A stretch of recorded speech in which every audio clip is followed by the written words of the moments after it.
अन्नदाता, पग पग पर है संग तुम्हारे अन्नदाता। लहू किसानों का बन के पसीना सींचता है धरती का सीना। मेहनत का तेरी हक दिलवाने, नई तकनीक नई खोज बताने। पशुधन को गुणवान बनाना, पौध सुरक्षा को सिखलाना, खेती के सब गुर समझाने, भारत का सरताज बनाने। आठों पहर है संग तुम्हारे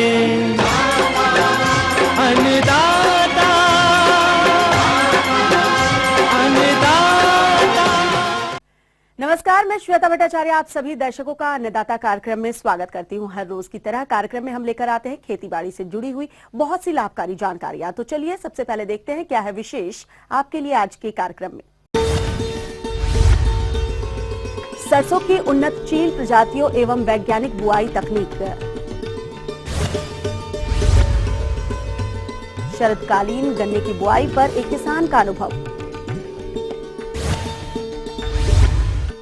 नवजात बछड़े बछड़ियों की देखरेख पर जानकारी।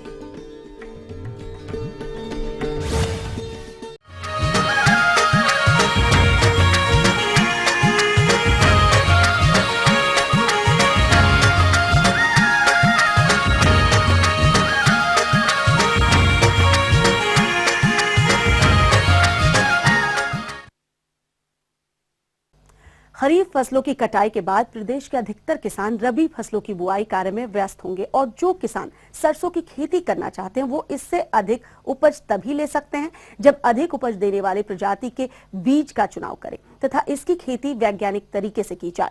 तो सरसों की खेती वैज्ञानिक तरीके से कैसे करें, इसकी जानकारी दे रहे हैं सरदार वल्लभ भाई पटेल कृषि एवं प्रौद्योगिक विश्वविद्यालय मोदीपुरम मेरठ के एक वैज्ञानिक डॉक्टर आदेश सिंह। किसान भाइयों, जैसा कि आप जानते ही हैं कि रबी की मौसम में उगाई जाने वाली तिलहनी फसलों में सरसों एवं राई का एक प्रमुख स्थान है। तो आज हम सरसों एवं राई की उत्पादन तकनीक के बारे में बात करेंगे। तो किसान भाइयों, जैसा आपको मालूम ही है कि जब भी खरीफ की फसल की कटाई के बाद में रबी की तिलहनी फसल सरसों एवं राई के उगाने के लिए अक्टूबर का प्रथम पखवाड़ा उपयुक्त समय है। तो किसान भाइयों, जैसा यदि आपका खेत जो चाहे तो उर्द की कटाई के बाद में या मूंग की या मक्का ज्वार की फसल के बाद में जो भी आपका खेत खाली हो तो उसको एक तो यदि नमी कम हो तो उसमें एक पलेवा अवश्य कर दें जिससे कि अच्छी तरह से जुताई हो सके, क्योंकि किसान भाइयों सरसों को एवं राई का बीज बहुत ही छोटा होता है। तो यदि मिट्टी भुरभुरी नहीं होगी तो उससे जमाव पर प्रतिकूल प्रभाव पड़ता है। तो किसान भाइयों फिर खेत को पलेवे के बाद में एक अच्छी तरह से गहरी जुताई करा दें और उसके बाद में या तो कल्टीवेटर से या हैरो से 2 क्रॉस जुताई करा करके पाटा लगा देना चाहिए जिससे कि जमीन समतल हो जाए। और किसान भाइयों, सरसों की अच्छी पैदावार लेने के लिए गोबर की खाद का भी बड़ा महत्व है। तो किसान भाइयों, यदि उपलब्ध हो तो करीब 8 से 10 टन प्रति हेक्टेयर यानी कि 80 से 100 कुंटल प्रति हेक्टेयर के हिसाब से अच्छी सड़ी हुई गोबर की खाद लेकर के उसको भूमि में मिला देना चाहिए। इसी के साथ साथ किसान भाइयों, बुआई से पूर्व एक तो नाइट्रोजन की करीब 120 किलोग्राम मात्रा और फास्फोरस की 60 किलोग्राम मात्रा और पोटास की भी 60 किलोग्राम मात्रा भूमि में मिला दें। तो किसान भाइयों, जैसा कि आपको मालूम ही है कि तिलहनी फसलों में सल्फर का एक बहुत महत्वपूर्ण योगदान है। तो करीब 200 किलोग्राम जिप्सम प्रति हेक्टेयर भी अवश्य हमको भूमि में आखिरी जुताई के समय मिला देना चाहिए। तो किसान भाइयों, अगर उन्नतशील प्रजाति की बात करें तो आपको एक तो पूसा बोल्ड, पूसा अग्रणी, ये प्रजातियां नई हैं तथा इनकी उत्पादन क्षमता भी बहुत अधिक है। तथा इनके अलावा किसान भाइयों, जैसे कि बसंती तथा सद्भावना वगैरह प्रजाति भी अच्छी मानी जाती हैं। जहां तक बीज की दर का प्रश्न है तो 5 से 6 किलोग्राम सरसों एवं राई प्रति हेक्टेयर की दर से उपयुक्त होती है। तथा किसान भाइयों, अगर आपने किसी प्रमाणित संस्था से बीज नहीं लिया है तो बीज के उपचार के लिए किसी फंजीसाइड जैसे कि या तो बावस्टीन या मेटालेक्जिल की करीब 2 से 3 ग्राम मात्रा प्रति किलोग्राम बीज की दर से उपचारित करके ही बोएं। तथा इसके लिए किसान भाइयों 45 सेंटीमीटर दूरी पर या तो कुंड बनाएं या हल के पीछे कुंड बना करके उस पीछे से बीज डालते जाते हैं। और किसान भाइयों, 2 पौधों के बीच में करीब 10 सेंटीमीटर की दूरी रखनी उचित होती है। लेकिन किसान भाइयों, जब हम हल के पीछे बीज डालते हैं तो ये दूरी मेंटेन नहीं हो पाती है। तो इसीलिए ये सलाह दी जाती है कि किसान भाइयों, करीब 20 से 25 दिन की जब आपकी फसल हो जाए तब अनावश्यक पौधों को निकाल करके 2 पौधों के बीच में करीब 10 सेंटीमीटर की दूरी मेंटेन कर दें। तथा किसान भाइयों, आधी नाइट्रोजन की मात्रा एवं पूरी फास्फोरस, पोटास और सल्फर की मात्रा भूमि में अंतिम जुताई के समय मिला दें तथा उसी के बाद ही कुंडों में बुआई करनी चाहिए। बीज को डालने के बाद में फिर कुंडों को तुरंत मिट्टी से ढक दें। किसान भाइयों, बुआई के तुरंत बाद 1 से 2 दिन के अंदर ही इसमें खरपतवार नाशी जैसे कि पेंडिमिथलिन की करीब 3.3 लीटर दवा प्रति हेक्टेयर के हिसाब से छिड़काव अवश्य कर दें। तथा पानी की मात्रा करीब 600 से 800 लीटर प्रति हेक्टेयर पर्याप्त होती है। तो इससे किसान भाइयों, जो प्री इमरजेंस जो खरपतवार इसको सरसों की फसल को नुकसान पहुंचाते हैं उनसे आपको निजात मिल सकती है। लेकिन यदि किसी कारणवश आप खरपतवार नाशी का प्रयोग ना कर पाएं तो किसान भाइयों, करीब 20 से 25 दिन पर जब आप थिनिंग करते हैं तभी एक खुरपी से निराई अवश्य करा दें, जिससे कि जो खरपतवार हैं उनका नियंत्रण हो जाता है। तथा किसान भाइयों, सरसों की फसल में पहली सिंचाई करीब 25 से 30 दिन में अवश्य करा दें। इसी तरह से किसान भाइयों, यदि आप इन सभी बातों का ध्यान रखेंगे तो आप सरसों से अच्छी उत्पादन ले सकते हैं। ये थी कुछ उपयोगी जानकारी। अब लेते हैं छोटा सा ब्रेक, जल्द लौटेंगे और कार्यक्रम में आगे है महत्वपूर्ण जानकारियां। बने रहिए हमारे साथ। शरदकालीन गन्ने की बुआई पर एक किसान का अनुभव।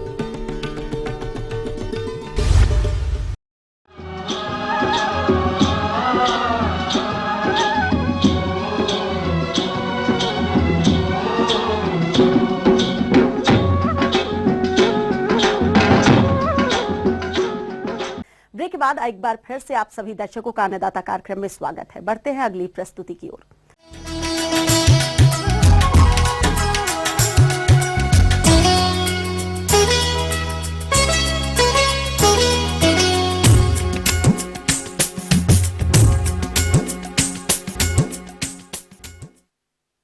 हमारे प्रदेश के जो किसान भाई शरदकालीन गन्ने की खेती करना चाहते हैं वो इस समय किस तरह करें गन्ने की बुआई, इस विषय पर अपने अनुभव बता रहे हैं ग्राम बडकली, जिला मुजफ्फरनगर के एक प्रगतिशील कृषक ओमकार त्यागी। मैं शरदकालीन गन्ने की बुआई कर रहा हूँ। पहले तो हम परंपरा तरीके से पहले वैसे ही 2.5 फुट पे गन्ने की बुआई करते थे। अब हमने इसका डिस्टेंस जो है 11 फीट कर दिया। 11 फीट में 2 रो इसमें गन्ने की लगाएंगे और 2 रो के बाद 11 फीट का डिस्टेंस देकर फिर 2 रो इसमें हम गन्ने की लगाएंगे। तो उससे हमारी जो पैदावार है वो 100 कुंटल से भी ऊपर चली गई। पहले ऐसे ही समय का पता था, हम या तो मार्च अप्रैल में बुआई कर ली। ज़्यादातर गेहूँ कटाई के बाद पश्चिम उत्तर प्रदेश में गन्ने की बुआई होती है, उसकी पैदावार इतनी कम हो जाती है, उससे हमारी लागत भी वापस नहीं हो पाती। पिछले 5 साल से मेरा जुड़ाव जो है वो गन्ना अनुसंधान केंद्र से हुआ। गन्ना अनुसंधान केंद्र वालों ने कहा कि भाई इसके डिस्टेंस जो है वो 4 या 5 फीट रखो।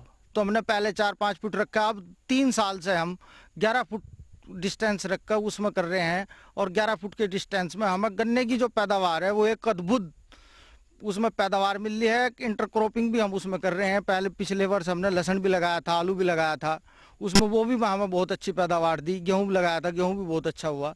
मेरा जो अपना मानना रहा, सबसे अच्छी जो फसल रही वो आलू की और लहसुन की सबसे अच्छी फसल रही। हमने थोड़ा थोड़ा करके सब कुछ देखा था, लेकिन लहसुन और आलू जो है वो बहुत अच्छी पैदावार रही हमारी आलू के लहसुन की। चूँकि उसमें छोटी फसल होती है, उससे गन्ना भी हमारा बढ़ता है और वो जो है उसमें हवा धूप बहुत अच्छी लगती है। लहसुन से हमारे उसमें गन्ने में भी कीड़ा नहीं आया। आलू अगर 1 बीघे के हिसाब से लगाए, चूँकि हमने बहुत थोड़े एरिया में लगाया था, अगर बीघे के हिसाब से लगाए तो 20 कुंटल और एकड़ के हिसाब से लगाए तो 100 से 120 कुंटल तक की पैदावार हमें आलू ने दी। और लहसुन जो है उसमें 1 बीघे में 5 कुंटल हुआ। अगर उसका एकड़ में लगाओ 56 30 कुंटल उसमें एकड़ में जो है लहसुन की पैदावार हुई हमारी। उसमें लागत हमारी 0%, उसमें केवल बीज की जो हमारी लागत थी और लेबर की लागत थी वही लागत आई। बाकी हमने जो है ऑर्गेनिक किया उसमें, उसके भाव भी हमें उससे अच्छे मिले। हमारा जो है अक्टूबर का महीना चल रहा है, इसमें हमारी गन्ने की बुआई चल रही है। गन्ने की बुआई के साथ साथ हमारी जो है अब आलू की बुआई भी इसमें हम साथ के साथ करेंगे। अब इसमें जो था हमारी, इसमें पहले धान की फसल थी 1500 दिन की, पहले वो काटी हमने। काटने के बाद इसमें फिर हमने सड़ी हुई गोबर की खाद डाली 5 ट्रॉली प्रति एकड़ के हिसाब से, 250 कुंटल के लगभग इसमें हमने सड़ी हुई गोबर की खाद डाली। गोबर की खाद डालने के बाद रासायनिक खाद इसमें हम बिल्कुल नहीं डालते। फिर इसमें हमने अच्छी जुताई करके ईसा लेवलर लगवाया इसमें। फिर लेवलर लगवाने के बाद इसमें जो है 2 खूंट ट्रेंचर से बनाए और फिर 10 फीट का इसमें आप देख रहे हो, ये 10 फीट का जो है इसमें डिस्टेंस दिया। और 10 फीट का डिस्टेंस देने के बाद हमने फिर इसमें फिर 2 लाइन निकाल ली। हमने 2 लाइन इसलिए निकाल ली ताकि हमें गिरने में आगे गन्ना, चूंकि बरसात में हवा चलती है उसमें गिरता है गन्ना, इसमें हमें गिरने में बहुत मदद मिलेगी, गन्ना हमारा नहीं गिरेगा। अभी आपको पिछले साल का गन्ना दिखा रहा था, जो पिछले साल हमने इंटरक्रॉपिंग करी थी। पहले उसमें हमने 1 लाइन करी थी, उसमें हमें गिरने की समस्या है। उसमें 20-20, 25-25 फीट का उसमें गन्ना हो गया, तो वो हमें बल्ली से रोकना पड़ा। चूंकि उसमें रुकने की कहीं जगह नहीं थी, इसलिए हमने अब की बार 2 लाइन बनाई। इसमें 2 लाइन बनाने से हमें इसका ये लाभ होगा कि हमारा गन्ना नहीं गिरेगा और हमारी जो लागत है वो कम हो जाएगी बल्लियों की। हमने पिछले वर्ष 5-6 वैरायटी लगाई थी। 5-6 वैरायटी में से हमें जो सबसे अच्छी वैरायटी लगी वो 50-11 लगी। हरियाणा की वैरायटी है 50-11, और 50-11 जो वैरायटी है एक तो कम गिरती है, गन्ने की बढ़वार तो बहुत ज़्यादा नहीं होती, लेकिन गन्ने की मोटाई इसकी बहुत ज़्यादा है और इसका ब्यांत भी बहुत ज़्यादा है, टिलिंग इसमें बहुत अच्छी। तो हमने हुआ तो वैरायटी ली। वैरायटी का चुनाव करने के बाद हमने इसके 4-4 इंच के टुकड़े काटे और इसमें हमारे बीज का जो वो लगने की जो क्वांटिटी है वो बहुत कम है। इसमें पर एकड़ जो हमारी क्वांटिटी है इसमें लगभग ये मानो कि 30-18 180 किलो 1 एकड़ में हमारा केवल और केवल बीज लगता है। और उसमें लगता है हमारा 30-35 कुंटल हमारा उसमें गन्ना लगता है सामान्य विधि में। और ये 4 इंच का टुकड़ा काटने के बाद फिर इसे हम चुनने के पानी में भिगोते हैं। उसमें 100 लीटर पानी में 1 किलो चुनना उसमें अगर हम भिगो दें तो उसमें हमारे 1 एकड़ का पर्याप्त हो 1 एकड़ के लिए। उसमें हम आधे घंटे के लिए हम उसे भिगो दें और आधे घंटे के बाद उसमें हम डिप करने के बाद उसमें हम सीधे खेत में उसे प्लांट कर दें। उसे इसलिए भिगोते हैं उसमें चुनने के पानी में, एक तो फंगस नहीं आता, एक ग्रोथ प्रमोटर का भी काम वो बहुत अच्छा करता है। चुन सारी टोटल उसमें 1 का कांक जमकावेगी बाहर और उसमें गलने की संभावना ना के बराबर है बिल्कुल।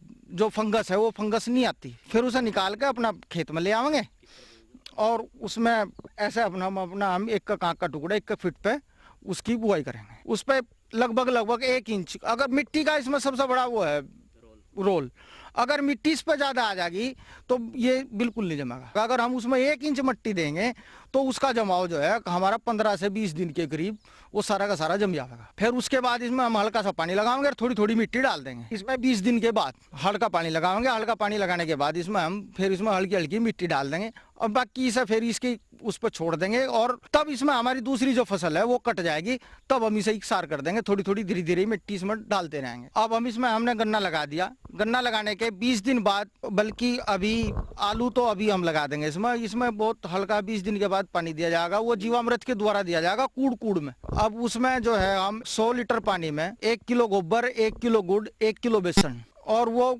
मिक्स करके हम 3 दिन के लिए उसे सड़ा देंगे।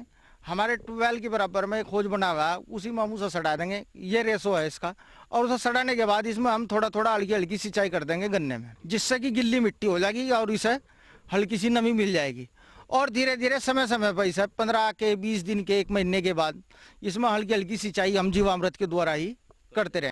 लेकिन हम बेचारे बिल्कुल नहीं है, किसान को बेचारा बनने की कतई जरूरत नहीं है। इसमें 10 फीट में आलू लगाओ, आलू भी आपका उतना ही होगा जितना खाली खेत में। और गन्ने की भी हमारी डोडी पैदावार हो जाएगी सादी विधि से। जब इसमें हम दूसरे तीसरे दिन बाद हल्की हल्की सिंचाएंगे, इसमें भी जीवामृत उसी हिसाब से गोबर गुड़ और पेशाब गाय का वो इसमें हम डाल लेंगे।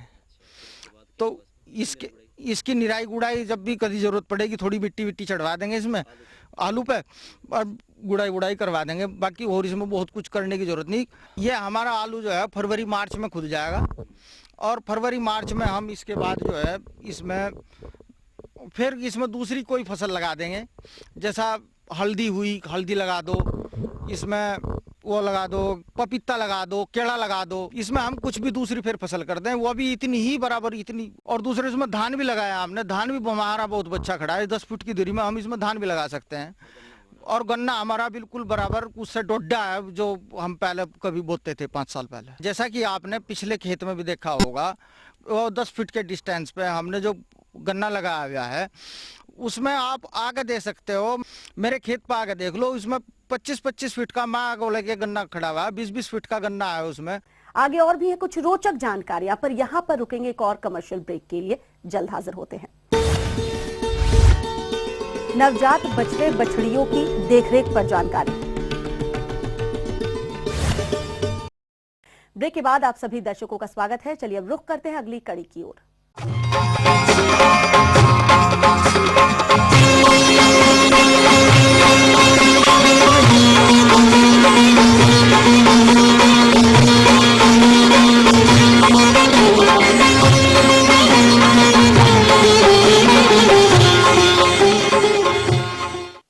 हमारे प्रदेश के बहुत से किसान भाई दुधारू पशुओं का पालन करते हैं, अतः उनके लिए जरूरी है कि वो अपने नवजात बछड़े बछड़ियों की उचित समय पर देखरेख करते रहें, जिससे कि उनके नवजात पशु विभिन्न रोगों से मुक्त रहें। इस विषय पर जानकारी दे रहे हैं गोविंद वल्लभ पंत कृषि एवं प्रौद्योगिक विश्वविद्यालय पंतनगर के डॉक्टर रामवीर सिंह। छोटे बच्चों को मृत्यु दर कम करने के लिए उनकी देखभाल जब पैदा होते हैं तभी से शुरुआत कर देना चाहिए। जब बच्चा पैदा होता है तो एकदम उसको साफ जगह रखते हैं और उसके एकदम साफ करके ड्राई कर लेते हैं। फिर उसके जो है नेवल कार्ड होता है, उसका नेवल कार्ड को लाइगेट करते हैं, 1 इंच छोड़ करके धागे से बांध के कट कर देते हैं, जिससे कि सारे संक्रमण जो है उसी नाभि के नाल द्वारा ही जाते हैं। डायरिया होती है या और इन्फेक्शन है, फीवर है, सब उससे ज़्यादा होते हैं। जब उसको बांध देते हैं तो लाइगेशन कहते हैं उसको हम लोग, तो उसके बाद उनकी मृत्यु दर काफ़ी कम हो जाती है। और किलनी, बाह्य परजीवी और अंतः परजीवी, इनका जो है तुरंत चिकित्सा को दिखा करके उनको ठीक कराना चाहिए। तो डॉक्टर साहब, इसको मतलब खीस जो है कब तक इनको देनी चाहिए? जो शुरू का दूध है, शुरू का दूध कितने दिनों तक देना चाहिए, जो कि उसके बाद बंद कर देना चाहिए, या कैसे इसको आगे बढ़ाने के लिए? जो खीस है, कोलेस्ट्रम कहते हैं इसको, इसके अंदर रोगों से लड़ने की क्षमता बहुत होती है। इसमें इम्यूनोग्लोबुलिन्स होती हैं, जिससे रोग से लड़ने की क्षमता इनमें पैदा होती है। इसलिए इनको जब बच्चा पैदा होता है तुरंत इसको खीस पिलाना चाहिए। और एक गाय है तो उसको कम से कम 1 थन तो का दूध पिला देना चाहिए।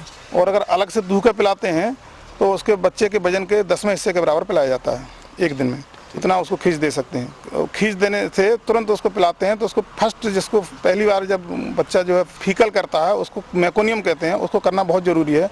वो नहीं करता तो फिर वो बीमार हो जाता है। इसलिए पहले ही खींच देना बहुत ज़रूरी है, उसमें देर नहीं करना चाहिए। कि डॉक्टर साहब, कितने दिनों तक देना चाहिए उसको? तो अभी दूध तो उसे पिलाते रहते हैं, खींच तो 3-4 दिन का ही खींच को कहते हैं, फिर उसको हम दूध कहते हैं। दूध कहते हैं, ठीक है। हाँ, फिर उसके बाद दूध पिलाते हैं 3-4 महीने तक। जब चारा खूब खाने लगता है तो उसको दूध बंद कर देते हैं 3-4 महीने बाद। सर, जैसे इनको दस्त हो जाते हैं, गोबर पतला करने लग जाते हैं, तो उसके लिए क्या रोकथाम है? दस्त रोकने के लिए है कि इनको डिवर्मिंग करना बहुत ज़रूरी है। उसके लिए 3 महीने से कम उम्र के बच्चों को पिपराजिन देते हैं हम लोग। पिपराजिन? हाँ, पिपराजिन लिक्विड होता है, उसको ओरली देते हैं, उससे ठीक रहता है। 3 महीने से ऊपर के बच्चों को डिवर्मिंग करने के लिए फेनबेंडाजोल देते हैं। तो उससे ये है कि जब अंदर के अंतः परजीवी खत्म हो जाते हैं, डायरिया फिर नहीं होती है। और इन्फेक्शन से दूर रखते हैं। पानी इनको स्वच्छ पिलाया जाता है और साफ जगह रखते हैं, खुली हवा में रखना चाहिए उनको, और सफाई का विशेष ध्यान रखें तो इनको डायरिया नहीं होगी। उसके बाद उनके बाह्य परजीवी और अंतः परजीवी समाप्त करने के लिए उनके ऊपर साइपरमेथ्रिन का घोल लगाते हैं और आइवरमेक्टिन का इंजेक्शन सबकट लगाया जाता है। और ओरली भी आइवरमेक्टिन दे सकते हैं, जिससे अंतः परजीवी और बाह्य परजीवी समाप्त हो सकते हैं। और बच्चों को स्वस्थ रखने के लिए हवादार जगह रखना चाहिए और सूखा स्थान हो। और दस्त को रोकने के लिए उनके लिए दवाएं समय पर डॉक्टर को तुरंत बुला कर दिखा देना चाहिए, जिससे कि वो ठीक रहें। और उनको वैक्सीनेशन है, ब्रुसेला वैक्सीन है, जिससे कि जो बच्चियां हैं खासतौर से उन्हीं की करी जाती है, क्योंकि उन्हीं से हम लोग बच्चे लेते हैं। तो उनको जब 5 महीने की होती हैं तभी उन्हें ब्रुसेला वैक्सीन लगाते हैं, जिससे कि जब आगे बड़ी होंगी तो उनको बच्चे होंगे तो उन्हें एवर्सन नहीं होंगे ब्रुसेला से जो होते हैं।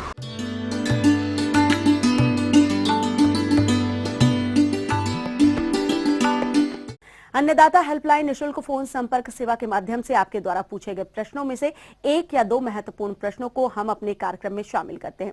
इसी के तहत आज का चयनित प्रश्न और उसका जवाब इस प्रकार है।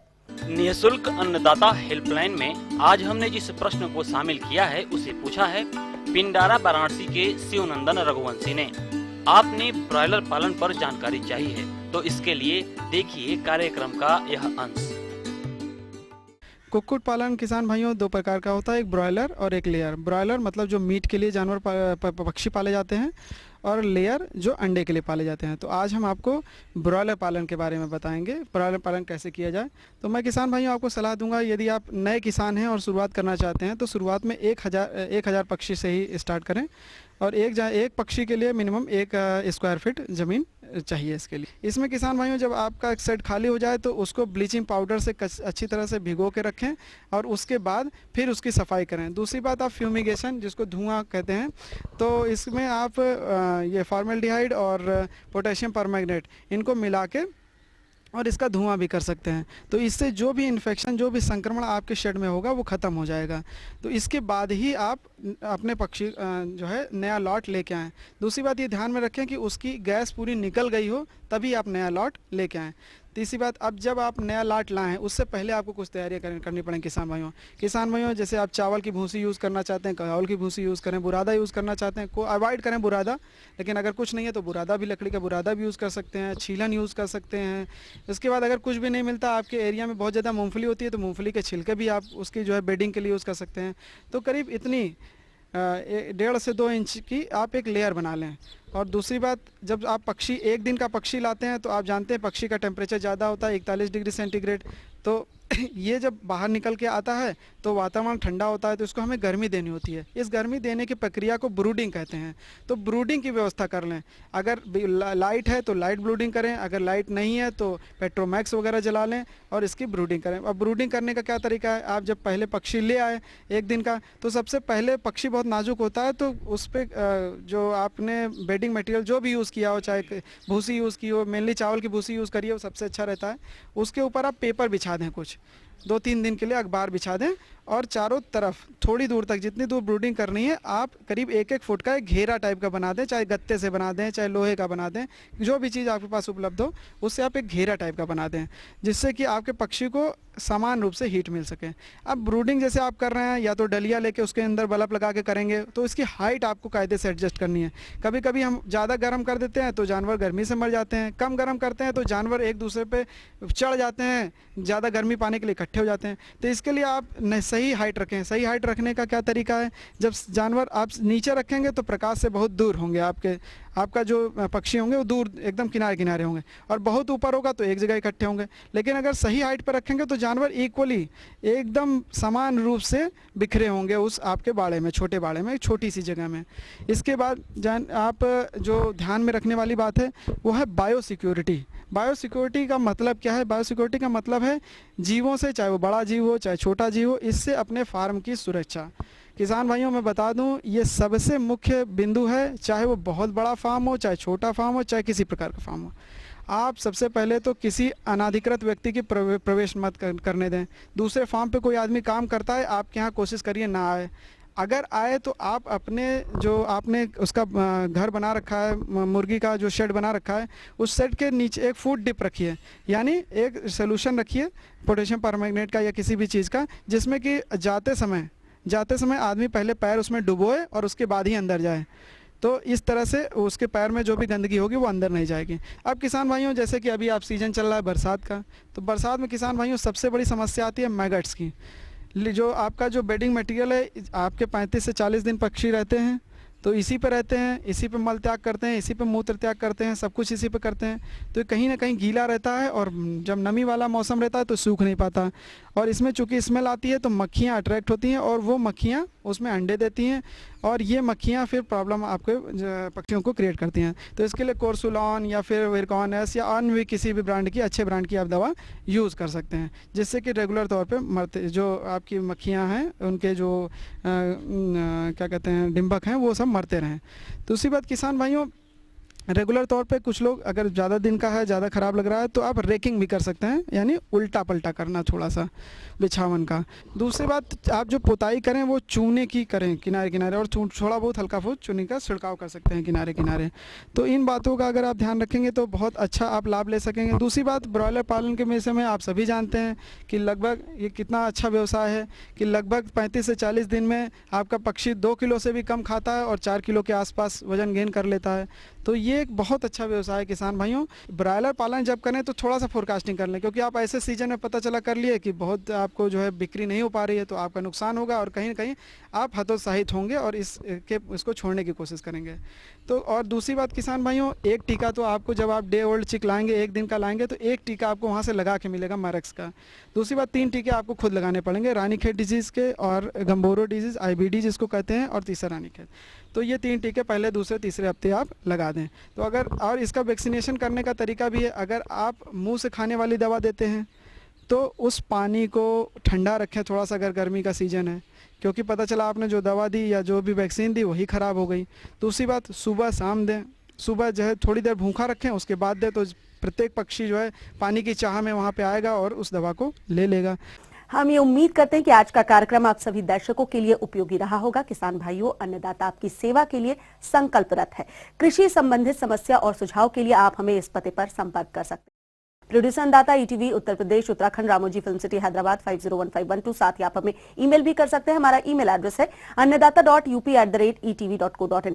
इसके अतिरिक्त आप हमें निःशुल्क हेल्पलाइन नंबर 180010084599 पर सोमवार से शनिवार सुबह 10 से शाम 4 बजे के बीच संपर्क कर सकते हैं। अब आइए देखते हैं कल दिखाए जाने वाले कार्यक्रम की मुख्य झलकियां। अधिक लाभ प्राप्त करने हेतु मसूर की खेती पर जानकारी। दुधारू पशुओं में विभिन्न परजीवियों की समस्या एवं निदान पर जानकारी। फिलहाल अन्नदाता की पूरी टीम को दीजिए इजाजत। कल फिर इसी वक्त आपसे मुलाकात होगी कृषि संबंधित कुछ और रोचक जानकारियों के साथ। नमस्कार।